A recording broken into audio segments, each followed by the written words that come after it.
A very good afternoon to everyone.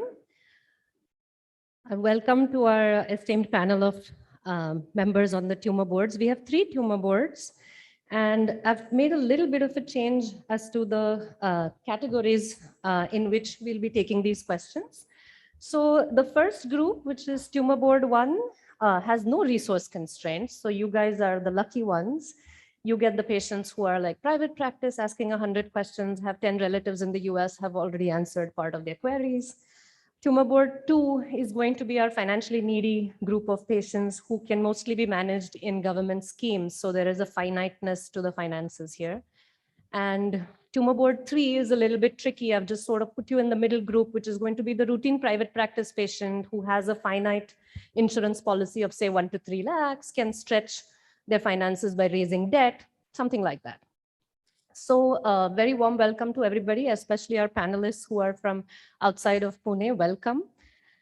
The first case is going to be a 29-year-old who is recently married, is nulliparous, has no family history, but now has a right breast palpable mass. The ultrasound shows a single lesion, 2.2 centimeters. A core biopsy shows a high-grade triple-negative breast cancer. Lymph node biopsy is also positive, and a PET done shows that there is no distant met. So all the facts are right here in front of you. Now, the case considerations are that, I'm going to do the clinical assessment for you and tell you that the breast tumor ratio and all that is suitable for breast conservation. The patient, as we know, is an educated patient, has read about lymphedema. Patient and husband are concerned about fertility issues, and somebody accompanying her says that the gene tests of vichar kaitari asa. So that's your scenario. And the first question is for our tumor board 1. Is Dr. Neve here? Is Dr. Sonawane here? All right. So what do you want to do in a young triple negative breast cancer that's node positive, but amenable to BCS? Do you go for surgery first? Would you still advise neoadjuvant? Would you give the choice to the patient? What do you want to do? I would first of all discuss this issue with the patient and the patient's relatives. Yeah. And since she is a young patient, triple negative, I will definitely involve a medical oncologist into this. And going with the recent literature, so maybe with the medical oncologist involved in the tumor board, I would go ahead with neoadjuvant chemotherapy. Okay, so so both are equally fair options, let's say. And if you want to do neoadjuvant, would you prefer to put a marker clip ahead of time? Because usually sometimes we get a call 4 cycles into the therapy that, hey, now the tumor is becoming non-palpable. What do we want to do? So what do you usually do in clinical? Because maybe after complete response, then I not be able to locate the tumor. So after the decision is made about neoadjuvant chemotherapy, yes, I will go and put place the a clip marker. Yeah. And do you like to finish all your chemo cycles up front? Do you like to sandwich it? Do you like to? Of course, after reassessment after 4 cycles of chemotherapy, the patient responding well. Well, I would complete all the chemotherapy regimes because patients already responding, and then why not take the advantage of all the chemotherapies? Yeah. Finish all chemo. That would be your choice. Fair enough. Now, moving to tumor board 2, Dr. Mane, now I've put you in a resource constraint setting, but I've given you BRCA testing and said, okay, your patient is, eligible for a BRCA test and it's available for free. Do you want to do it in this patient? And would it help you plan surgery? Would you, do neoadjuvant simply to buy time to do BRCA testing? What's your thoughts on this? Like a young triple negative. So a young triple negative has several issues basically, which need some time to be addressed. First of all, she's recently married, doesn't have children. She would be interested in knowing a lot more about the fertility options for her. Mm-hmm. I would send her to the fertility expert to have a consultation and detailed analysis about whether she would like to go for oocyte retrieval or whatever else is required before starting the chemotherapy. And another thing, the genetic testing, of course, takes time. It takes the results take 3 to 4 weeks. So neoadjuvant chemotherapy would definitely help in that. And neoadjuvant would also help in assessing the in vivo response to the chemotherapy, which is so very important. And of course, the PAT-CR and all would determine whether she needs further adjuvant chemotherapy after the surgery. And another advantage of neoadjuvant would be that we could probably downstage the node also. So maybe she could have a sentinel node biopsy later and after the neoadjuvant chemotherapy. And for that purpose, I would like to put in a clip also actually for this lady So in the you note. would preferentially do neoadjuvant in this? Yes, strongly suggest neoadjuvant. Yeah, for and her. that gives you time to do the BRCA All testing these as well. things, Now, yeah. Dr. Parasnis, you have seen this patient directly after somebody else has already done neoadjuvant. The patient has complete radiological response. Let's say they placed a clip, you may be able to do BCS, or if not, you did a mastectomy. But what about the point that Dr. Anupama just brought up about the axilla? So in a patient who has had neoadjuvant, do you like to restage the axilla with a sentinel node? Now, again, you are in right now a resource constrained setting. Would you like to complete the axillary dissection, or would you like to do a sentinel node and assess whether you should complete the axilla? So if for the time being we can set apart the resource constraint situation and just think about what the axilla was before the patient received neoadjuvant chemotherapy. Yes, it was positive. Having said that, I really don't, I don't really believe that we will be justified in doing a sentinel node in the axilla in a positive patient pre-chemotherapy. And even though if the patient had a negative axilla pre-chemo, it will be slightly dicey doing a sentinel node post-chemo. So I would like to instead go ahead with the axillary sampling. And if there are gross nodes, then maybe complete the axillary dissection. So some studies have looked at the false negative rate after post chemotherapy will be low only if you've either managed to identify 3 lymph nodes at least, you've had the resources to do dual mapping, and that's the only setting in which you're going to get a less than 10% false negative rate. And there is no long-term survival data of omission of axillary dissection in these young patients. So even my preference in younger group in this sort of scenario is still to complete an axillary dissection, but a lot of my colleagues in the US are, omitting axillary dissection if they are happy with their sentinel node mapping. Coming to the issue There's of one, BRCA.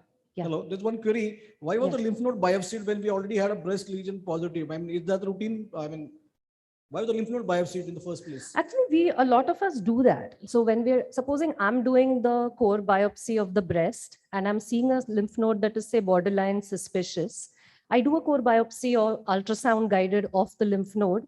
One, because I have ability to do it. And two, it gives me a stage up front, helps me plan better. So in patients who have borderline indications, once I know that a lymph node is positive, it's easier to have that discussion about neoadjuvant therapy. It's easier to, in patients that I'm planning and reconstruction, I know ahead of time that they are going to get radiation. So I want to know whether I want to do a flap reconstruction of or an implant reconstruction. So as many pieces of information I can get before I start treatment, I want to have that ahead of time. So I would just like to add to this question. Yeah. It's always important to know the nodal status by a core biopsy, because as you said before neoadjuvant, if she's node positive, after neoadjuvant, she turns node negative. Then to keep the FNR low, we have to do the dual tracer and increase number of lymph nodes. But if the lymph node was negative pre-NACT, negative on biopsy pre-NACT, and still remains obviously negative after post-NACT, then the safety of doing a sentinel node is much higher post-NACT. But in the if I have to call somebody node negative before NACT, then I usually would still prefer to do a sentinel node at the time I put a chemo port or something like that. That would just give you the entire real picture if you want, because that would a be core better, but biopsy it would is- be 2 surgeries. Yeah, that's correct. So moving on to the issue of BRCA, like if this patient came back as BRCA positive, it's also given you've had a chance to, review the BRCA testing, it's easier to have the conversation about their future risk of contralateral breast cancers, future risk of ovarian cancers. And a lot of these young patients, we are offering, risk reducing surgery up at the time of the primary cancer operation. And this is just, to say that if a reconstruction can look as good in today's day and age, it's easier for patients to make these decisions about undergoing a bilateral mastectomy and a bilateral reconstruction at the same time as they're undergoing the treatment for the cancer. Now, tumor board 3, is Dr. Pawar here? No. Dr. Chaudhary here? Yeah. So what would you say about in real time, like, does the approach of neoadjuvant followed by surgery, you think cost more to a patient who is paying out of pocket? I don't think it's significantly more. It might be slightly more, but not significantly more. Regarding port, we still don't put chemo port for all the patients. Mhm. A lot of them can manage without a port. Clip placement at our setting costs around 10,000 rupees, which is, I think, fair. Okay. And number of visits would be anyways there pre or post chemo. Okay. And if, what about the decision for reconstruction? If this patient were node positive, I'm assuming all your radiation oncologists are going to give a young patient post-mastectomy radiation, even if it was a mastectomy. Would you like to do an implant or a flap So, reconstruction? are we talking for upfront or post chemo? We're talking about post chemo mastectomy, right? Yes. So I assume we already have a BRCA We have a report by BRCA. then. BRCA is negative. Patient still says, I don't care if it's complete response. I want a mastectomy. I'm not coming back for mammograms. Let's give you So that I would hypothetical. prefer a flap reconstruction for the fact that she's node positive and will need radiation later on. And, you know, some people still do implant reconstructions. A lot of times people want to do expanders and then Yeah. implants. But I agree with you. I also prefer a flap reconstruction and somebody I know is getting radiation if I can do it. Coming back to tumor board 1, is Dr. Maniar here? Yeah. So what is your preferred regimen? Now, this patient affords everything under the sun, give her whatever you want. What would you want to do in a young triple negative, whether it's neoadjuvant or adjuvant? What kind of chemo regimen do you So want? a couple of quick disclaimers. A, Yes. I would want that all these 3 tumor boards probably prescribe the same treatment. That's the utopian dream. Uh-huh. And we hope that resources do not define our therapy. Yeah. The second disclaimer is that a rich patient is probably not an easier patient, is far more troublesome because they believe that they can buy cure. So the preferred regime that I often use in my clinical practice is neoadjuvant single agent weekly paclitaxel, followed by anthracyclines, because there are a couple of trials which have shown that sequencing of taxanes before anthracyclines improves PAT-CR rate. One of the main intentions of neoadjuvant chemotherapy is a PAT-CR. Mhm. And there is now the CheckMate 522 trial, which also insists on incorporating pembrolizumab in early, high risk, node negative or early stage up to T2N1 node positive triple negative breast cancers, where there is about a 12% improvement in PAT-CR. So it's taxanes followed by zosudians, anthracyclines, and I would discuss regarding the addition of pembrolizumab. Why would I discuss? Because the addition of a drug also leads to addition of toxicities, Mhm. and there is a significantly greater amount of grade 2, grade 3 diarrhea, fatigue, and endocrinopathies that come along by the addition of an immune therapy. Okay, so it's taxanes and weekly 12, and then the AC is what you would routinely do. Now, Dr. Nagore, with Dr. Anupama Mane already mentioned, I should give the patient an opportunity for oocyte retrieval. But what would you talk about as far as fertility preservation? What is the ideal fertility preservation we can offer this patient before you do any form of chemo? And how long can she wait to achieve a pregnancy, or at least try for a pregnancy, given she's recently married? Yeah. So with no cost constraints, the most ideal would be cryopreservation techniques only, either mature gamete or oocyte preservation or embryo preservation would be the ideal for this patient with no cost and resource constraints, because these are the better yield of pregnancy and higher success rates. Yeah. So I would definitely advise a cryopreservation technique for this patient. And as far as a how long after completion, in general, we know that the risk of recurrence or risk of disease recurrence highest is in first 2 years. Then probably she should at least wait 2 years after completion of treatment, after which she can plan. And of Once course, you can- this yeah. becomes a much trickier decision in Yes. the ER positives, but we'll Yes. save that for another day. And yes, our IVF specialists also, they like to do a embryo preservation because that is the most robust form of cryopreservation in a married patient, since the male partner is already available. So going to tumor board 2, in terms of, as was said earlier, that in a utopian world, we should be doing the same chemo regimen for absolutely everybody. If you are in a cost constrained setting, patient is going to be managed in a government scheme, what is the least you're going to do for this patient, where you can have a peaceful sleep at night? Even in a cost constrained setting, my regimen of choice would be a dose dense anthracycline cyclophosphamide followed by a 2 weekly paclitaxel.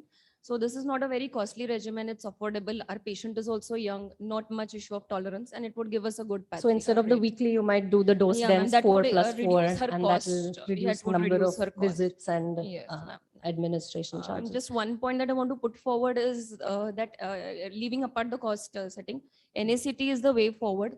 Now, even if we have a patient like this who's affordable and the breast tumor ratio favors conservation, still any tumor more than T1C, stage 2 onwards should be offered NACT, because we're having now so many trials that have treatments if the patient has residual disease.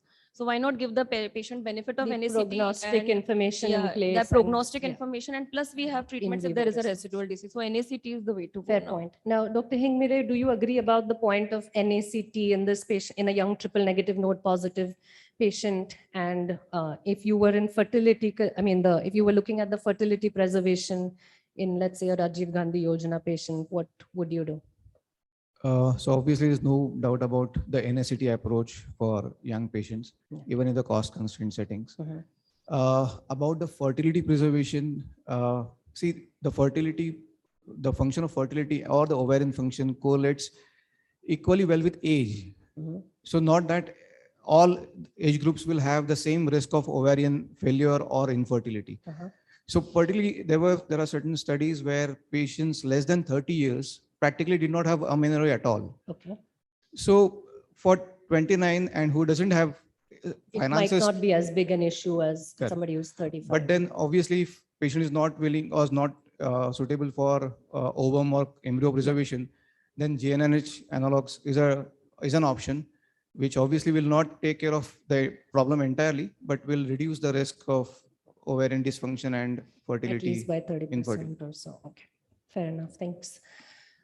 Tumor board 3. So is Dr. Raut here? Yes, yes. Yeah, hi. So in practice, what do you do? Like, do you ever tabulate in front of the patients that you could use this dose dense, you could do the weekly, this is how much this will cost, this is how much this additional drug will cost. In private practice, what is your method of going about choosing a chemo regimen for this patient? Between chemo regimens for TNBC, one thing we have in addition that we can upfront choose paclitaxel and after that then definitely AC followed by paclitaxel is standard of care for everything, all the subsets. And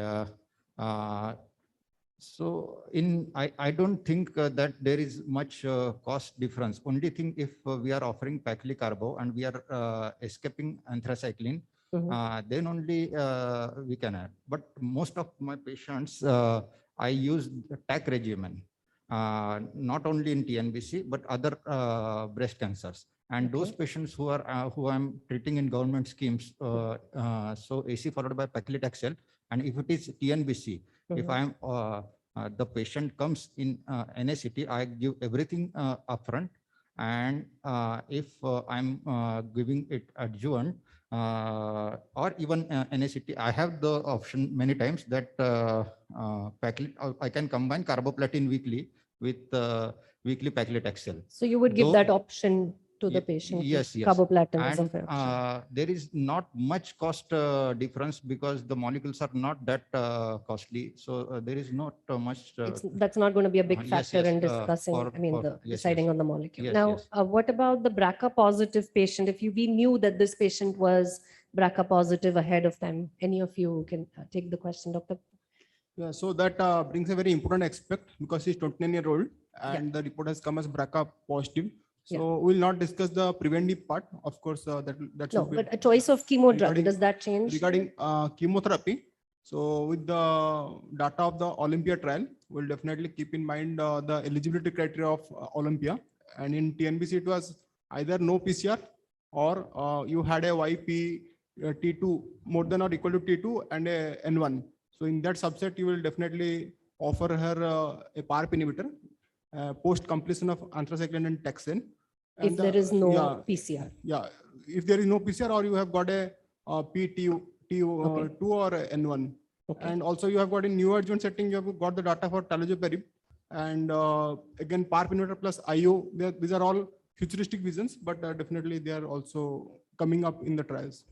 So thank you. And so for the first case, I mean, in summary, yes, young TNBCs, you think at neoadjuvant, you think genetic testing, you think fertility preservation, and That's, and is Dr. Sudeep Gupta joining us right now? No. Okay. Moving on to the next case. This is a 72-year-old. She presents with a 5.5 centimeter large tumor. It's a single lesion. Core biopsy shows a grade 1 IDC, low grade, ERPR strongly positive, HER2 negative, and the PET, because it's an inner quadrant lesion, is showing an IM node that is enlarged and metabolically active. These are representative images. They may not be exactly what you want to see. And the axillary lymph nodes were not biopsied. They were sort of borderline post biopsy on ultrasound or PET. So we don't quite know what the axillary status is. Now, in this case, so she's a T3N2 because it's an IM node we're assuming is positive, but she's in excellent health, walks 3 kilometers every morning. She's a widow. She does live with a caretaker, and maintaining her independence and quality of life is important to this lady. So Dr. Zade, so we haven't had a chance to talk to our radiation oncologist. So I'll give you you'll be the first person seeing this patient and you're looking at this IM node. What is going on through your mind in a 72-year-old when you think internal mammary node? How is your approach going to be changing depending on what the rest of your colleagues do? Whether they give her some neoadjuvant and that IM node goes away on a PET done subsequently versus not. What do you want to tell us? So this particular case, the IM node is not a very big node. It is not like a displacing lung structure below. It is there just enlarged, just kind of a borderline activity. And covering this node is not going to be very difficult with the technology what we have. Yes, a little bit increase in cardiac dose, little bit increase in lung dose will be there, but which can be easily managed by doing a DI-based technique. Like we can always do a cardiac sparing, we can always do DIBH and reduce the doses. Of course, she is little elderly for DIBH, but as rightly said, she is fit, she can walk. So holding a breath is not going to be a problem, what I can see here. Now, pre-NACT, post-NACT. Yeah, let's say this was like a 2 centimeter big, positive node. Yes. Now we've given her NACT and now it's going away versus not going away. Does that change your method of radiation? It does change, because if it's not really budging to chemotherapy, then I might boost that node with some additional dose of radiation, versus if it is really responding like it is back to its normal position with minimal activity, I can just include that dose with a regular isodoses, what otherwise we prescribe for breast adjuvant radiation. So it changes a little bit. Yeah. Okay. And going on to tumor board 2, Dr. Tamhane is here. So now, let's say we are in a resource constraint setting. We don't have all the fancy gadgetry that Dr. Zade does. Can we still treat this patient okay? And will we be happy with what results radiation can give us? Yeah, definitely. But the understanding is, like 3D CRT and IMRT. So they are the techniques actually we should use. I don't think that with 2D radiation actually in today's scenario, we can treat this patient. So the standard of care should be 3D CRT or IMRT. Okay. And Dr. Mane, about the IM node, are you ever tempted to do something surgically when you see an internal mammary node, especially in the primary setting? And let's say this was not the borderline node, it was the 2 centimeter large node. Would you do neoadjuvant something? Would you explore that node surgically? What do you like to do?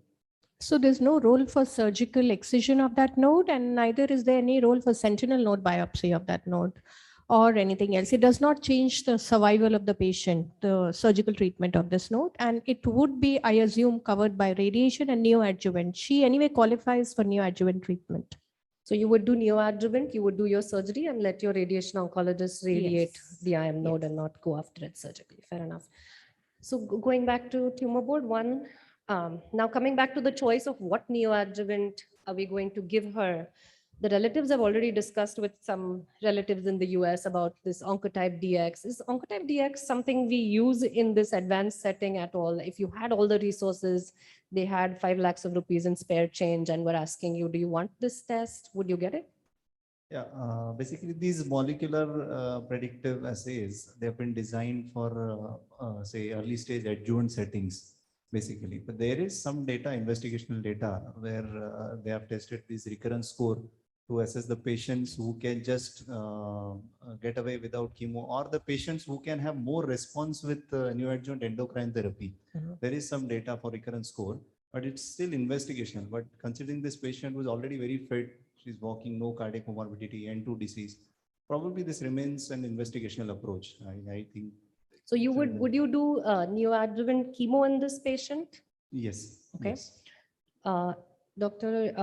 Nagori, is there any, okay, let's stick with that. Now, tumor board 2, Dr. Hingmire, would you do neoadjuvant chemo? Would you do neoadjuvant endocrine? If the patient was, let's say, primary operable, do you firstly agree that some neoadjuvant should be used? Technically, yes, obviously, for all Yeah. node positive and large size tumors, we want to go ahead with neoadjuvant therapy. Yeah. But then if we consider two aspects, the profile, ERP HER2 profile and the age, Yeah. and the cost constraints. If we take all these three things into consideration, she is ERP are strongly positive, HER2 negative, Ki67 is only 10%. And on the top of that, she's 72 years old. Yeah. And secondly is cost constraints. So if we think of added benefit of any adjuvant therapy, even if this patient is operated upon, and then we think of benefit of adjuvant chemotherapy or adjuvant endocrine therapy, the benefit is less than 5%. So main therapy is operation. So I would be happy to go ahead with operation directly if she's operable, particularly if there are any cost Even if constraints. the IM node is positive, you're in an elderly Yes. patient, you're not going to see survival benefit as such from Right. neoadjuvant. That's one approach. Dr. Parasnis, do you agree about? Perfect. Dr. Gupta, welcome. We'll take your comments in a bit. Dr. Parasnis, would you like to do some neoadjuvant therapy in this patient? I would like to agree with what Sachin said here, that since if the patient is willing for a mastectomy, and since there is very less benefit of any adjuvant or neoadjuvant therapy, if she's willing for mastectomy, she can undergo mastectomy upfront. And the question which you have posed to me, that whether if the patient prefers the BCS, what would you do? That would be a real dilemma, because we know that she's not going to respond to NSCT since she's ERP positive, and any CT would take a long time. I really don't have any correct answer for that. We are treating an increasing number of patients who meet these, criteria with low grade, strongly ERPR positive patients, and we're seeing a lot better responses with neoadjuvant endocrine therapy in this subgroup. But you're right, it does take longer. So you have to be patient, to wait 3 months. Sometimes people have said there's no finite answer, but 3 to 6 months you would wait to get some degree of response. And I've had patients where, they're well differentiated mucinous type of tumors, they're getting chemos and then they're not responding, and they put them on endocrine and it's like magic. So the in vivo assessment ongoing helps build confidence. And, if it doesn't work, switch to the chemo regimen. Anupama, would you agree about the neoadjuvant endocrine? Yes, I think in some of the cases we've seen very beautiful responses. Locally advanced breast cancers, very large node positive ones also respond beautifully, but yes, it takes time. 4 to 6 months is the average. And monitor them. Tumor board 3. Just add Yes, to this that I yes. would be very happy giving neoadjuvant endocrine therapy to a patient as, like she said, a large tumor with multiple nodes. I'll be very happy giving any CT. Neoadjuvant endocrine therapy. But for a patient who has got some target in mind, like a BCS, that is the point where I'll be skeptical. I think, it works. We've done a lot, but it's just about what you're comfortable with and which practice setting you're in, and, whether you have ability to keep monitoring these patients. And Can I make a very quick comment? Yes. So with locally advanced hormone receptor positive patients, pathological CR may be low with chemotherapy, but majority of them do respond to chemotherapy. Yes, the So I clinical think it's a responses- misnomer that these are chemo refractory tumors. It's just that the response is sluggish and you may not get a pathological CR. And even with endocrine therapy, what you're going to achieve is a clinical response to achieve your target, if that's what you want to do, a So my BCS. question But with neoadjuvant hormone therapy is that would you not put these patients on adjuvant chemotherapy? If yes, then why not give them upfront fair chemotherapy point. upfront? Yeah. Now, does the percent positivity affect your decisions here? For those of you who agree with the endocrine approach at all, because this would be a relatively straightforward thing. If the patient can't tolerate chemo, you would all give neoadjuvant endocrine. It's just that we've seen some patients who don't respond as well with chemo, and you end up, switching to the endocrine and they work great. But I think the 90% versus 60%, we don't have data to say use this or that, but it gives you better confidence that, okay, when you see that 90% number, you feel like, okay, I can, follow that approach. Anything to add there? For that, you have got a score actually. You use a Pepsi score, that is preoperative endocrine prognostic score. And that takes into account how much is the ER positivity, or how much is the alert score. So you have got that something less than 6 is bad, more than 6 to 8 is good. But again, you have got Neopal study that is looking into whether we can give letrozole plus a CDK4/6 inhibitor as a neoadjuvant therapy. But these are all upcoming trials. And regarding the cutoff, whether 90, 60, 10, these are all dynamic. It is like a continuous variable. So numbers, we cannot put a number that below this is bad, but definitely more than anything ER% less than 10 makes the physician a little bit apprehensive that she might not do well with You the will endocrine. not do as great a response. Since Dr. Gupta has joined us, Dr. Gupta, are you with us? Can we hear him or see him? Yeah, I'm there, but I suppose, I have joined late, so I'll just listen to all the deliberations and, you can please carry on. I joined late, so I'm not completely with all the cases that you're discussing, so I'll just continue to listen, please. Okay, but can I ask you one quick question? Like, we are seeing some patients that you end up giving chemotherapy with endocrine therapy. This last case we discussed was a hormone receptor positive, locally advanced elderly LABC. And what's the thought there about giving chemotherapy and endocrine therapy concurrently? We are seeing some of these patients coming in from Tata. So what's going on there? So ordinarily, there are two situations. One is the metastatic setting and the other one is the non-metastatic setting. In metastatic setting, actually the evidence for concurrent use of chemotherapy and endocrine therapy is not very robust, but there is one proper randomized trial that was reported by George Sledge in 2002 or 2003.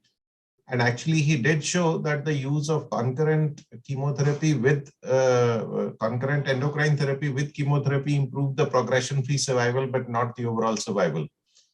And more to the point, there is actually simply no proof that there is detriment in outcome by using both of them together. So in the metastatic setting, sometimes we use both of those because we are not completely certain as to which one will work. And there is actually no proof that there is a detrimental interaction, and there is some proof that there may be a beneficial interaction. As far as the non-metastatic setting is concerned, there is one study, Kathy Albane's study, that showed that there is a detriment in disease-free survival when you use tamoxifen with CAF versus using it sequentially.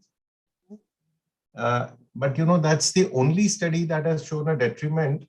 And in Tata Memorial Center, we have now started a large randomized trial with a sample size of more than 1,500 patients. And this is being led by Dr. Shalaka Joshi, and it is called the Consequence Study, where patients are being randomized to receive either concurrent endocrine therapy or sequential endocrine therapy, because our group believes that one study based on which the whole world changed their practice was not robust enough evidence to change practice completely. And I'll tell you the thought process. There is a patient who has strong hormone receptor positivity, and you are delaying endocrine therapy for virtually about 6 to 8 months in that patient if you wait until the end of chemotherapy. So while I'm not saying that it is correct to do it as routine practice, but in our center, we have the Consequence Study with a sample size of more than, I forget it, but it's around 2,000 or somewhere between 1,500 to 2,000 patients. And hopefully the results will answer that question somewhat more definitively and with more modern endocrine therapy. Perfect. Thank you for those comments. I think that was relevant to this case here, and hopefully the results from your study will educate us more on the subject.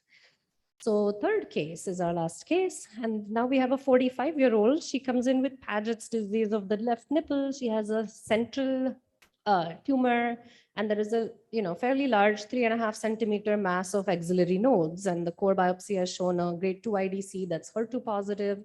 The node biopsy was also done and it's positive. The PET CT shows no distant mets.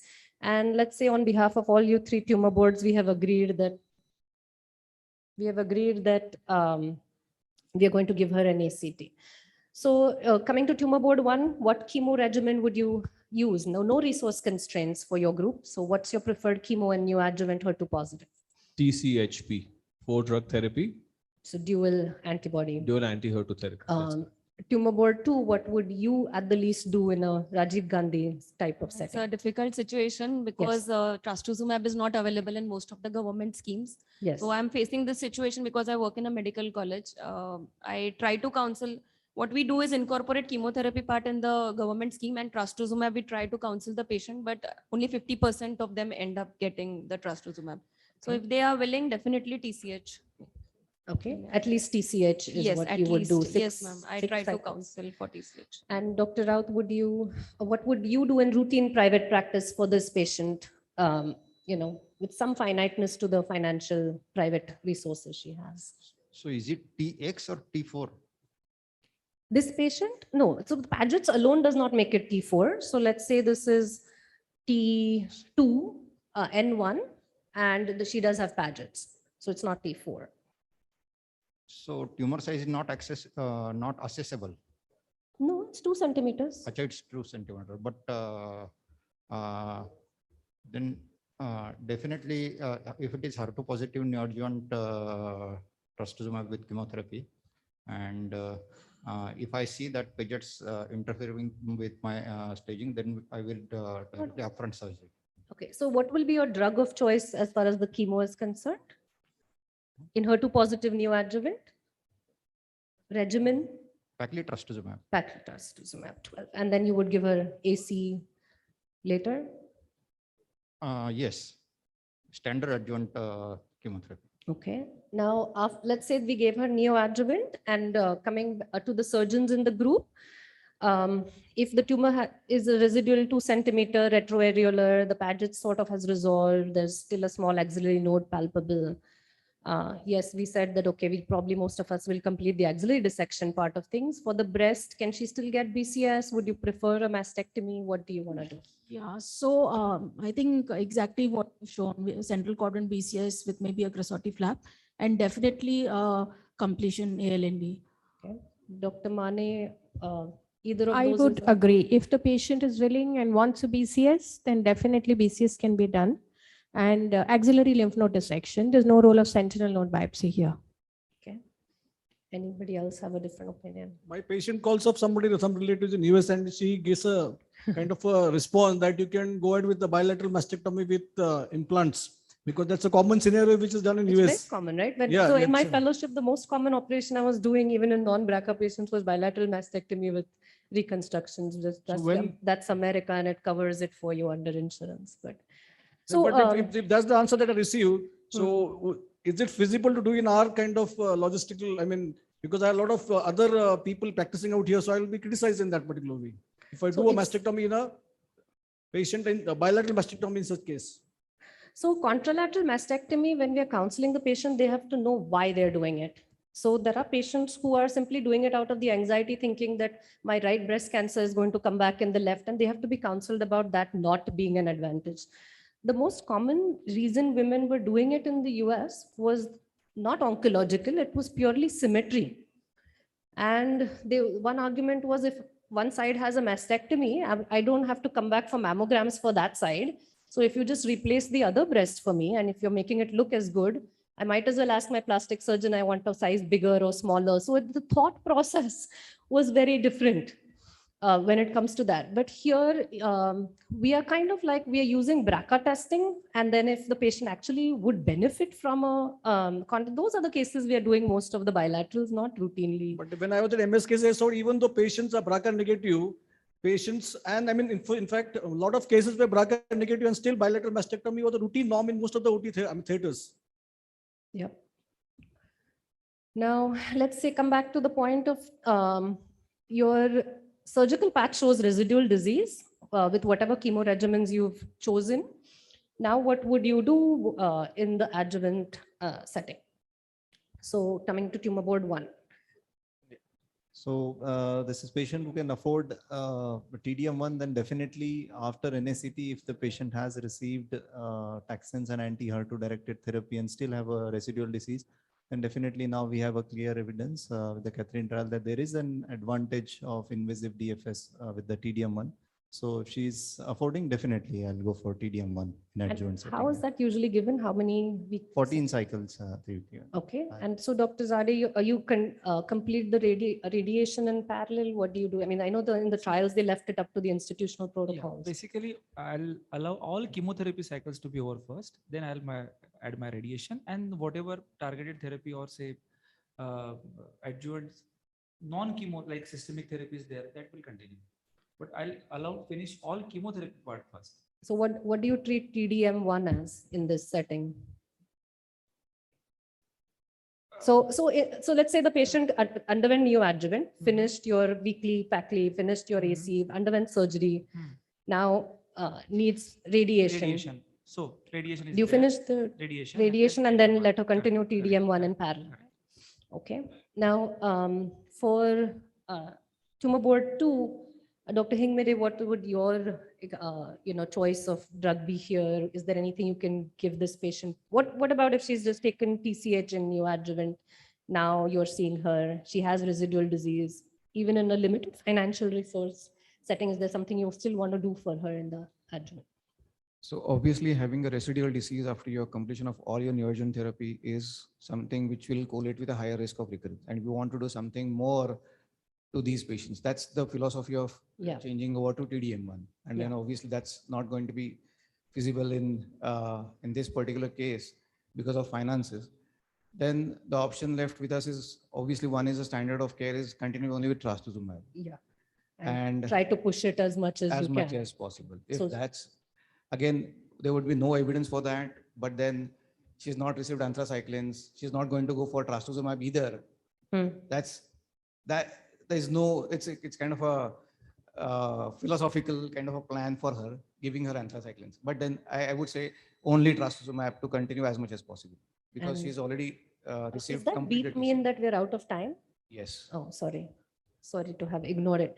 But so yes, I think the last question has already been answered. So some trastuzumab is better than no trastuzumab, so do as much as you can. Dr. Gupta, anything to add here? This was a HER2 positive without PAT-CR. I think HER2 positive without a PAT-CR, we have the results of the Catherine trial, and I think they are quite instructive, and I think we should use TDM1 if we are able to do so. But as somebody pointed out, any amount of trastuzumab is better than no trastuzumab. Last year, we published an individual patient data meta-analysis that came to that conclusion, and this year, Dr. Helena Earle has again presented more or less the same data in ESMO. So I agree with those points that are being made there. I just thought I'll also on your previous question of chemotherapy and endocrine therapy together, I was wanting to add that in the CREATE-X protocol, capecitabine and endocrine therapy after neoadjuvant and surgery are used concurrently for almost 6 to 8 months. So there are a number of precedents for using chemotherapy and endocrine therapy concurrently in breast cancer. So I have nothing else to add. Thank you so much, Dr. Sudeep Gupta, for joining us from your busy schedule. And thank you to all the tumor board participants. You guys have been awesome, even strictly adhering to your resource constraint and doing the best you can for your patients like you do every day in practice. So thanks a lot. Thank you. Thank you.